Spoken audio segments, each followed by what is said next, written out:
सचिन पायलट शांत है। वो तो मान नहीं रहे सलाह, मैं क्या करूं, मैं तो दे ही सकता हूं। अब क्या तो फिर कहेंगे कौन से पायलट, पायलट को उड़ाने वाले पायलट या सचिन पायलट, ये कह देंगे वो लोग, भूल जाएंगे लोग। बीजेपी में चुनाव लड़ेगी, वैसे बाड़मेर की 7 सीटों पे आरएलपी चुनाव लड़ेगी। 2018 में भी आप कह रहे थे गठबंधन नहीं करूंगा कांग्रेस बीजेपी से, लेकिन 19 में तो आपने गठबंधन बीजेपी से कर दिया। वो मैं जरूरी था, तो बच्चों की इच्छा थी कि मोदी के साथ गठबंधन करें, कर लिया। अशोक गहलोत जी कह रहे थे 25 सांसद है राजस्थान के, एक परियोजना भी कोई नहीं लाए। उनको ध्यान नहीं, उस पर क्या कुछ कहेंगे? वो इसलिए क्यों सर का जो चुनाव था ना मेरे भाई का, उसमें हरीश और पूरी सरकार ने ताकत लगाई और बुरी तरह मुंह की खाई। नहीं भूल जाते हैं वो 25 कैसे? अब तो डिप्रेशन में आ गया ना, चुनाव आ गया तो 25 में मुझे भी जो उनको पता नहीं, मैं अलग सांसद हूँ, मेरी पार्टी है खुद की। वो कांग्रेस वाले सारे कहते 25 सांसद हैं। देखिए गठबंधन अगर हमारा होता है तो मैंने आपको बता दिया, तीसरा मोर्चा जो हम कह रहे हो पहला मोर्चा हो जाएगा। और गठबंधन नहीं भी होता है तो अच्छी सीटें आरएलपी पार्टी जीतेगी राजस्थान में। ये हनुमान मेन्यूवाल है, इसमें बच्चों से पूछा नहीं कांग्रेस या बीजेपी में से कौन सा उनका झुकाव है? जरूरत नहीं है। तो वही तो कह रहा हूँ, ओबीसी की पार्टी मतलब आमतौर पर आपने देखा नहीं, मतलब क्या माना जाए कि सबसे तीसरी पार्टी के तौर पर पहला गठबंधन इन्हीं के साथ है? देखिए मेरे इतिहास ऐसा बना देंगे कांग्रेस का कि लोग याद रखेंगे। अशोक गहलोत जी का तो एक ही फंडा है कि वो अगर खुद नहीं तो कोई दूसरा नहीं रहे, तो वही रहे, दूसरा कांग्रेस में कोई नहीं रहे। ये उनकी शुरू से। गृहमंत्री हरीश जी जो ये आरोप लगाते थे कि अशोक गहलोत और आपकी साठगांठ है उपचुनाव के अंदर, बार बार अशोक गहलोत की आपकी पार्टी को प्रायोजित पार्टी है, वो सब कुछ तमाम आरोप लगना। 4-5 महीने का वक्त है, किस तरीके की तैयारी है? लास्ट टाइम तो आप बाड़मेर की कुछ सीटों को आपने छोड़ दिया था, आज उसी सीट पर इतना बड़ा हल्ला बोल। देखिए छोड़ने का मतलब नहीं, इस बार उस समय हम नए थे, प्रयास किया था पहली बार इस राजस्थान के अंदर, लोगों को लड़ना सिखाया, पार्टी बनाई, नौजवान है सारे, हमारे पास साधन संसाधन भी नहीं है, बच्चे खुद अपनी ताकत से देखिए किस तरह इकट्ठे होते हैं, जोश के साथ होश रखना। मैंने एक शपथ ये भी दिलाई थी आज कि कोई बच्चा किसी भी रैली और दूसरे कार्यक्रम के अंदर जाए या और घर के कार्यक्रम के अंदर जाए, वो 60, अगर मुझे अपना भाई और आइकन मानता है तो 60 से ज़्यादा स्पीड से गाड़ी नहीं चलाएगा, नशा करके वो वाहन नहीं चलाएगा। ये बातें आज मैंने बच्चों को शपथ दिलाई थी। और आपने देखा होगा जब धोरीमना से बाड़मेर आए, सबसे आगे मेरी गाड़ी चल रही थी 60 की स्पीड से और 50-55 की स्पीड चल रही थी। इस चुनाव के अंदर गठबंधन के रास्ते हमने खोले रखे हैं, दूसरे जो सहयोगी दल है कांग्रेस बीजेपी को छोड़ के उनके लिए, जो हमारी विचारधारा के लोग हैं। लेकिन अगर गठबंधन नहीं होता है तो 200 सीटों पर राष्ट्रीय लोकतांत्रिक पार्टी चुनाव लड़ेगी, वैसे बाड़मेर की 7 सीटों पे आरएलपी चुनाव लड़ेगी। 2018 में भी आप कह रहे थे गठबंधन नहीं करूंगा कांग्रेस बीजेपी से, लेकिन 19 में तो आपने गठबंधन बीजेपी से कर दिया। वो मैंने राय ली जवानों की राजस्थान में कि क्या किया जाए, बताएं आप, अकेले लड़ें या क्या करें। नागौर के अंदर जो लोग 70 साल से नागौर की राजनीति को, प्रदेश के किसानों को गुमराह कर रहे थे, उनको हराना भी जरूरी था। तो बच्चों की इच्छा थी कि मोदी के साथ गठबंधन करें, कर लिया मैंने। लेकिन जब किसान तकलीफ में आया, एक झटके में गठबंधन छोड़ दिया। अग्निपथ हो, चाहे किसान बिल हो, चाहे कोरोना हो, चाहे टिड्डी का मामला हो, चाहे लंपी का हो, बढ़ती महंगाई हो, विशेष राज्य का दर्जा हो, ईआरसीपी हो, राजस्थान के हर मुद्दे को अगर राजस्थान की तरफ से लोकसभा में कोई मामला उठाता है तो नागौर का सांसद है 24 मोदी की जयकार कर रहे हैं और वो राजस्थान के किसान जवान की जय बोलता है। लेकिन कल अशोक गहलोत जी कह रहे थे 25 सांसद है राजस्थान के, एक परियोजना भी कोई नहीं लाए। उनको ध्यान नहीं रहे, भूल जाते हैं वो 25। कैसे?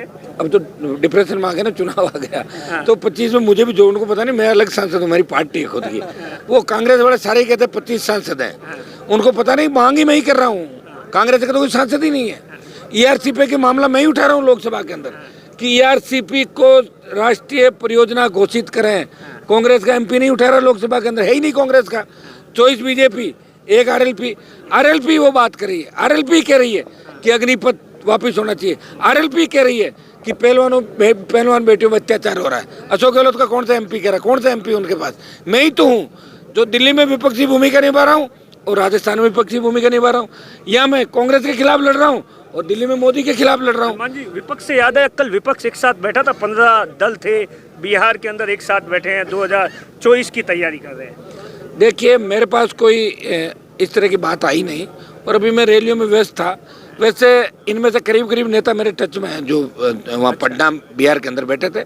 समय आने पे वो भी बात करेंगे, लेकिन पहले ये 23 की जो हमारी लड़ाई है सेमीफाइनल, हम इस लड़ाई को मजबूती से लड़ेंगे। 23 में बच्चों से पूछा नहीं कांग्रेस या बीजेपी में से कौन सा उनका झुकाव है? जरूरत नहीं है, कांग्रेस बीजेपी से गठबंधन करेंगे नहीं मैं किसी से। तो आज ओबीसी पार्टी बड़ी नजदीक एकदम आपके पास में, ओबीसी के, हाँ मैं वही तो कह रहा हूँ, ओबीसी की पार्टी मतलब आमतौर पर आपने देखा नहीं, मतलब क्या माना जाए कि सबसे तीसरी पार्टी के तौर पर पहला गठबंधन इन्हीं के साथ है? देखिए मित्र हैं वो, मैंने आपको क्या कहा, आप पार्टी के लोग भी मेरे मित्र हैं, ओवैसी और दोनों इनकी पार्टी के सांसद हैं, मेरे अच्छे मित्रता उनसे, और ये सरकार के खिलाफ आए हैं, बजरी के खिलाफ। ये आम आइए कोई आरएलपी की रैली नहीं है, ये बजरी के खिलाफ हल्ला बोल है। ये आम नागरिक की हैसियत से भी हर व्यक्ति आए हैं, अलग अलग पार्टियों के लोग बैठे होंगे जो इसके अंदर आए हैं। ये कोई मेरी आरएलपी पार्टी की रैली का कार्यक्रम था, हल्ला बोलता। मैं उनको धन्यवाद दूंगा कि ओवैसी जी की पार्टी के लोग भी मेरी इस कार्यक्रम के अंदर आकर मजबूती दी, हम मिलकर लड़ेंगे। इन्होंने एक प्रयास किया, और निश्चित रूप से अगर राजस्थान में सारे दल मिलकर लड़ते हैं तो जो 80 लाख वोट पिछली बार था वो वोट जाएगा 2 करोड़ के आसपास। तीसरा मोर्चा पहला मोर्चा बन जाएगा। 75 लाख वोट तो नए जुड़े हैं, जिनमें से 50 लाख तो हमारे हैं। वो वोट पहली बार जो वोट करेगा वो कभी भ्रष्टाचारियों को वोट नहीं करेगा। कांग्रेस बीजेपी अखंड भ्रष्टाचार के अंदर डूबी है। वो नया मतदाता नए राजस्थान के निर्माण की बात करेगा। बार बार पायलट को सलाह दे रहे थे, पिछले महीने भर से सचिन पायलट शांत है। वो तो मान नहीं रहे सलाह, मैं क्या करूं, मैं तो दे ही सकता हूं। अब क्या नहीं मानेंगे तो भी क्या फर्क पड़ता है, मैं तो अभी दे रहा हूं। पार्टी बनाओ अलग, नहीं बनाओगे तो अंदर खत्म हो जाओ। कांग्रेस के अंदर कोई नहीं पूछने वाला। यहाँ लोग भूलते भी बहुत जल्दी हैं, लोग तुरंत भूल जाते हैं कि 3 दिन पहले क्या बात है। लोगों को भूलने की बीमारी है राजस्थान में और इस देश के अंदर। मैं तो लगता है पूरे विश्व में बीमारी की भूल जाते हैं लोग कि 3 दिन पहले क्या होता है। नई चीज़ 9 दिन रहती है। तो पायलट साहब वो भूल जाएंगे लोग। अगर कांग्रेस में रह गए ना तो फिर कहेंगे कौन से पायलट को उड़ाने वाले पायलट या सचिन पायलट, ये कह देंगे वो लोग, भूल जाएंगे लोग। बीजेपी में वसूल भी उनको पार्टी बनानी चाहिए। अगर वो पार्टी बनाते हैं 1 और 1 11 हो जाते हैं हम, और हम 100+ सीटें जीतेंगे। वो बनाए जब हो ना, मैं कह ही तो सकता हूँ। मैंने तो उनको सपोर्ट किया था 18 के अंदर, जब सरकार गहलोत की गिर रही थी तभी मैं बीजेपी के साथ उनकी मदद कर रहा था। 72+3 थे, हम चाह रहे थे कि उनकी मदद हो, सीएम बने। वो नहीं बना तो मैं क्या कर सकता हूँ, मेरे हाथ में थोड़े सीएम बनाना। बीजेपी में अंदर खाने चल रहा है कि वसुंधरा को किनारे कर दिया, मोदी का चेहरा होगा। क्या लगता है राजस्थान के अंदर कोई फर्क नहीं पड़ेगा, मोदी का चेहरा होगा तो भी बीजेपी आएगी। मोदी के चेहरे पर मोदी लगातार रैली कर रहे, हर जिले के अंदर रैली में भीड़ भी मोदी का क्रेज नहीं है। मेरे 2013 के चुनाव में मोदी ने मेरे खिलाफ 2 सभा करी थी और बीजेपी की जमानत जब्त कराई थी मैंने खींवसर के अंदर। कोई क्रेज नहीं। अभी जो हालात देश के अंदर बने, नौजवान किसान, जो तकलीफ है देश के अंदर, आम आदमी किस तरह जूझ रहा है, वो बार बार ये नहीं चलेगा। था ना अभी कर्नाटक में मोदी का चेहरा, हिमाचल में था ना, क्या हुआ, हारे नहीं थे क्या? झारखंड नहीं गया क्या हाथ से? चला जाएगा, ये भी चला जाएगा राजस्थान में। सीएम साहब महंगाई राहत कैंप के बहाने 2023 विधानसभा चुनाव को जीत फतेह करने के लिए, मतलब इतिहास के अंदर 30-40 साल का रहा है कि कभी रिपीट नहीं हुई है। सही है, वो इतिहास ऐसा बना देंगे कांग्रेस का कि लोग याद रखेंगे।